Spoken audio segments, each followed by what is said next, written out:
हाँ जी एमएससी ਤਾਂ ਸਾਰੀਆਂ ਟਰਾਂਸਫੋਰਮੇਸ਼ਨਸ ਤੋਂ ਬਾਅਦ ਹੁਣ ਸਾਡਾ ਟੌਪਿਕ ਹੈ ਕੰਪੋਜ਼ਿਟ ਟਰਾਂਸਫੋਰਮੇਸ਼ਨ। ਥੋੜਾ ਸ਼ਾਰਟ ਨੋਟ ਦੇ ਲਈ ਤੁਸੀਂ ਉਹਨੂੰ ਤਿਆਰ ਕਰ ਸਕਦੇ ਹੋ ਇਨ ਕੇਸ ਜੇ ਨਾਲ ਕੰਬਾਈਨਡ ਆ ਜਾਂਦਾ ਤਾਂ। ਕੰਪੋਜ਼ਿਟ ਟਰਾਂਸਫੋਰਮੇਸ਼ਨਸ ਕੀ ਹੈ ਬੇਟਾ, ਦੇਖੋ ਜਦੋਂ ਦੋ ਟਰਾਂਸਫੋਰਮੇਸ਼ਨਸ ਦੋ ਤਿੰਨ ਟਰਾਂਸਫੋਰਮੇਸ਼ਨਸ ਅਸੀਂ ਇਕੱਠੀਆਂ ਲਗਾ ਦਈਏ, ਯਾਨੀ ਕਿ ਜੇ ਇੱਕ ਆਬਜੈਕਟ 'ਤੇ ਅਸੀਂ ਇੱਕ ਤੋਂ ਵੱਧ ਟਰਾਂਸਫੋਰਮੇਸ਼ਨਸ ਲਗਾਉਣੇ ਆ ਤਾਂ ਉਹਨੂੰ ਕੰਪੋਜ਼ਿਟ ਟਰਾਂਸਫੋਰਮੇਸ਼ਨਸ ਬੋਲਦੇ ਆ। ਜਿਵੇਂ ਦੇਖੋ ਮੇਰਾ ਇੱਕ ਆਬਜੈਕਟ ਇੱਥੇ ਸੀ, ਮੈਂ ਇਹਨੂੰ ਪਹਿਲੀ ਵਾਰੀ ट्रांसलेशन करके इत्थे लिया, दूसरी बार करके इत्थे लिया, तो आ दो ट्रांसफॉर्मेशन हो गए ना, दो बार ट्रांसलेशन किया। तो जे असीं इन्हां दे कंबाइंड लाना चाहुंदे हां उहनूं कंपोजिट ट्रांसफॉर्मेशनस बोलिया जांदा। इहनूं असीं इहदे लई असीं करांगे कि असीं कुछ इदां करांगे कि एक ही मैट्रिक्स दे नाल असीं दोनों जिहड़े काम आ दो जां तीन जिन्ने भी तुसीं करना वो इकट्ठा तुसीं काम कर पाओ। तो यह हो गया कंपोजिट ट्रांसफॉर्मेशन। ਹੁਣ ਇਹਦੇ ਲਈ ਕਰਨਾ ਕੀ ਹੈ, ਜਿਵੇਂ ਤੁਹਾਡੀ ਐਗਜ਼ਾਮਪਲ ਦੇ ਵਿੱਚ ਨੀਚੇ ਸ਼ੋ ਕੀਤਾ ਟਰਾਂਸਲੇਸ਼ਨਸ ਜੇ ਅਸੀਂ ਇਕੱਠੀਆਂ ਲਗਾਉਣੀਆਂ ਤਾਂ ਕੀ ਕਰੋਗੇ। ਹੁਣ ਟਰਾਂਸਲੇਸ਼ਨ ਤੁਹਾਨੂੰ ਪਤਾ ਕਿ ਇੱਕ ਆਬਜੈਕਟ ਦੀ ਪੋਜੀਸ਼ਨ ਨੂੰ ਚੇਂਜ ਕਰਨਾ, ਅਸੀਂ ਉਹਨੂੰ ਸ਼ਿਫਟ ਕੀਤਾ, ਉਸ ਚੀਜ਼ ਨੂੰ ਅਸੀਂ ਕਹਿੰਦੇ ਨੇ ਕੰਪੋਜ਼ਿਟ। ਸਪੋਜ਼ ਕਰੋ ਕਿ ਪੀ ਪੁਆਇੰਟ ਸੀ ਜਿਹਨੂੰ ਅਸੀਂ ਇੱਥੇ ਲਿਆਂਦਾ ਟਰਾਂਸਲੇਟ ਕਰਕੇ ਪੀ ਡੈਸ਼ 'ਤੇ, ਫਿਰ ਉਸੇ ਪੀ ਡੈਸ਼ ਨੂੰ ਅਸੀਂ ਟਰਾਂਸਲੇਟ ਕਰਕੇ ਪੀ ਡਬਲ ਡੈਸ਼ 'ਤੇ ਲਿਆਂਦਾ, ਤਾਂ ਅਸੀਂ ਦੋ ਟਰਾਂਸਲੇਸ਼ਨਸ ਜਿਹੜੀਆਂ ਨੇ ਉਹ ਲਾਈਆਂ, ਤਾਂ ਫਾਈਨਲੀ ਸਾਡੇ ਕੋਲ ਕੀ ਆ ਗਿਆ ਪੀ ਡਬਲ ਡੈਸ਼ ਆ ਗਿਆ।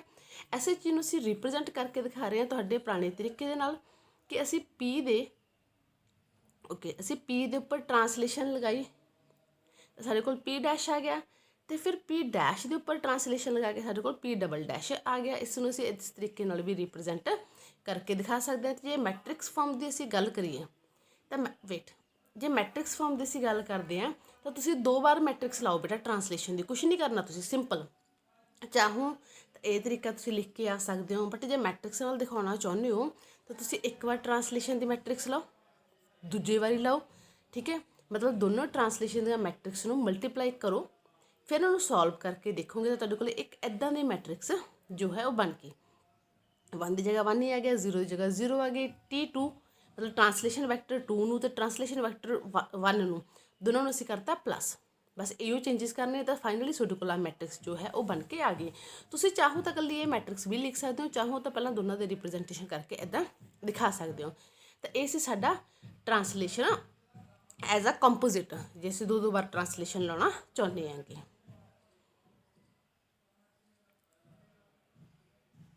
इस चीज़ नूं इस तरीके नाल भी रिप्रजेंट कर सकते हैं कि दोनों ट्रांसलेशन वैक्टर्स जोड़ के दिखाता, ਜਾਂ ਤੁਸੀਂ ਇੱਦਾਂ ਕਰਕੇ ਇੰਟੂ ਕਰਕੇ ਵੀ ਇਹਨਾਂ ਨੂੰ ਦਿਖਾ ਸਕਦੇ ਹੋ, ਜਾਂ ਮੈਟ੍ਰਿਕਸ ਫਾਰਮ ਦੇ ਵਿੱਚ ਵੀ ਦਿਖਾ ਸਕਦੇ ਹੋ। ਫਿਰ ਰੋਟੇਸ਼ਨ ਦੀ ਗੱਲ ਕਰੀਏ ਤਾਂ ਰੋਟੇਸ਼ਨ ਵੀ ਅਸੀਂ ਐਜ਼ ਅ ਕੰਪੋਜ਼ਿਟ ਲਾ ਸਕਦੇ ਹਾਂ, ਦੋ ਰੋਟੇਸ਼ਨਸ ਇਕੱਠੀਆਂ ਲਾ ਸਕਦੇ ਹਾਂ।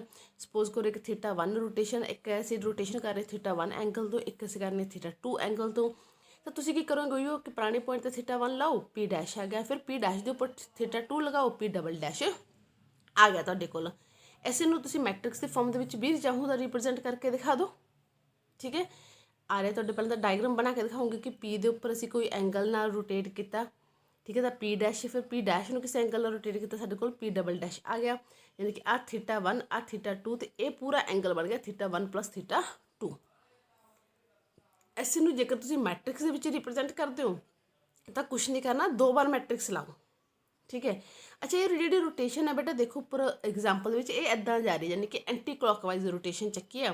तो एंटी क्लॉकवाइज रोटेशन दो बार मैट्रिक्स लिखो, लिख के दोनों को मल्टीप्लाई करो, मल्टीप्लाई करके जो तुम सॉल्व करोगे तो तुहाडे कोल कुछ तुहाडे कोल कुछ इदां दी बन के आ गई इक्वेशन। फिर इस इक्वेशन को सिंपलीफाई करते हैं आपां जदों, ठीक है। cos 2 नूं cos 1 नाल कीता सी, ठीक है। फिर इदां sin 2 नूं sin 1 नाल कीता। ये सब नूं जो तुसीं सॉल्व कर लोगे फाइनली तो तुहाडे कोल कुछ इदां इक्वेशन बन के आएगी, ठीक है।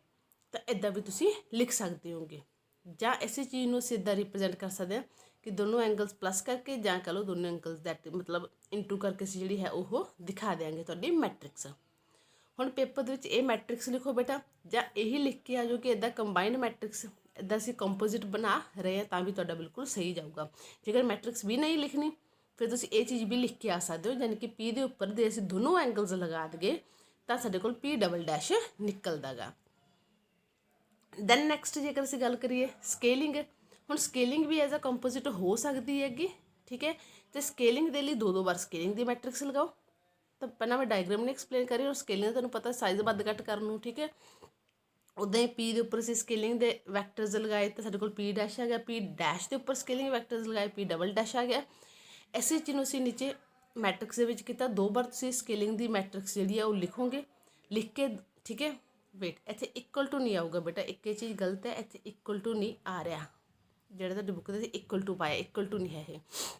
ਫਿਰ ਇਹਨਾਂ ਦੋਨਾਂ ਇਕੁਏਸ਼ਨਸ ਨੂੰ ਜਦੋਂ ਅਸੀਂ ਕਰਦੇ ਹੈਗੇ ਕਨਕੈਟੀਨੇਟ ਤਾਂ ਸਾਡੇ ਕੋਲ ਆਹ ਵਾਲੇ ਜਿਹੜੇ ਹੈਗੇ ਦੋਨਾਂ ਦੇ ਕੰਬੀਨੇਸ਼ਨ ਦੇ ਨਾਲ ਬਣ ਕੇ ਆਊਗੇ। ਤਾਂ ਇਹ ਹੋਗੀ ਤੁਹਾਡੀ ਕੰਪੋਜ਼ਿਟ ਮੈਟ੍ਰਿਕਸ ਸਕੇਲਿੰਗ ਦੀ। ਤਾਂ ਤੁਸੀਂ ਇੰਨੀ ਮੈਟ੍ਰਿਕਸ ਚਾਹੋ ਤਾਂ ਲਿਖ ਸਕਦੇ ਹੋ, ਆਹ ਵਾਲੀ ਮੈਟ੍ਰਿਕਸ ਤੁਹਾਡੀ ਹੋ ਗਿਆ ਤੁਹਾਡਾ ਸਕੇਲਿੰਗ ਦਾ ਵੀ। ਉਸ ਤੋਂ ਬਾਅਦ ਕੁਛ ਐਗਜ਼ਾਮਪਲਸ ਦਿੱਤੇ ਹੋਣ ਤਰ੍ਹਾਂ ਅਸੀਂ 3 ਮੈਟ੍ਰਿਕਸ ਐਜ਼ ਅ ਕੰਪੋਜ਼ਿਟ ਕਰ ਲਈਆਂ, ਟਰਾਂਸਲੇਸ਼ਨ, ਰੋਟੇਸ਼ਨ ਅਤੇ ਸਕੇਲਿੰਗ। ਉਸ ਤੋਂ ਬਾਅਦ ਜੇ ਗੱਲ ਕਰੀਏ ਤਾਂ ਇੱਥੇ ਇਹਨਾਂ ਨੇ ਇੱਕ ਕੰਪੋਜ਼ਿਟ ਹੀ ਬਣਾਉਣ ਨੂੰ ਕਿਹਾ, ਤੁਹਾਨੂੰ ਉਹਨਾਂ ਨੇ ਕਿਹਾ ਤੁਸੀਂ ਕੀ ਕਰੋ ਐਗਜ਼ਾਮਪਲ ਦੇ ਵਿੱਚ, ਹਾਲਾਂਕਿ ਤੁਹਾਨੂੰ ਨੂਮੈਰੀਕਲ ਨਹੀਂ ਹੈ ਬਟ ਫਿਰ ਵੀ ਆਪਾਂ ਇੱਕ ਵਾਰ ਸਮਝਦੇ ਹਾਂ। ਕੰਪੋਜ਼ਿਟ ਟਰਾਂਸਫੋਰਮੇਸ਼ਨ ਲਾਉਣੀ ਹੈ, ਇੱਕ ਤਾਂ ਸਕੇਲਿੰਗ ਕਰਨੀ ਹੈ 2 ਦੇ ਫੈਕਟਰ ਨਾਲ, ਯਾਨੀ ਕਿ ਅਸੀਂ x ਤੇ y ਦੀ ਸਕੇਲਿੰਗ ਕਰਾਂਗੇ 2 ਫੈਕਟਰ ਨਾਲ, ਅਤੇ ਰੋਟੇਸ਼ਨ ਕਰਨੀ ਹੈ 45 ਐਂਗਲ ਤੇ ਇੱਕ ਪੁਆਇੰਟ 3/2। ਠੀਕ ਹੈ, ਮਤਲਬ 3/2 ਨੂੰ ਮੈਟ੍ਰਿਕਸ ਦੀ ਫਾਰਮ 'ਚ ਲਿਖੋ, 3 ਲਿਖੋ, x ਦੀ ਵੈਲਿਊ 2 ਲਿਖੋ, y ਦੀ ਵੈਲਿਊ 1 ਲਿਖੋ, ਹੋਮੋਜੀਨੀਅਸ ਕੋਆਰਡੀਨੇਟ ਦੀ ਵੈਲਿਊ। ਸਕੇਲਿੰਗ ਫੈਕਟਰ ਸਾਨੂੰ s x ਅਤੇ y ਦੋਨੇ 2 ਦਿੱਤਾ ਹੋਇਆ ਉਹਨਾਂ ਨੇ, ਠੀਕ ਹੈ, ਤਾਂ ਤੁਸੀਂ ਉਹਦੀ ਵੈਲਿਊ ਪੁੱਟ ਕਰੋ। ਫਿਰ ਰੋਟੇਸ਼ਨ ਦਾ ਐਂਗਲ 45 ਦਿੱਤਾ ਹੋਇਆ ਤੁਹਾਨੂੰ, ਤਾਂ ਤੁਸੀਂ ਉਸ ਦੀ ਵੀ ਵੈਲਿਊ ਪੁੱਟ ਕਰਨੀ ਹੈ। ਤਾਂ ਹੁਣ ਅਸੀਂ ਪਹਿਲਾਂ ਸਕੇਲਿੰਗ ਦੀ ਮੈਟ੍ਰਿਕਸ ਲਗਾਈ, ਠੀਕ ਹੈ।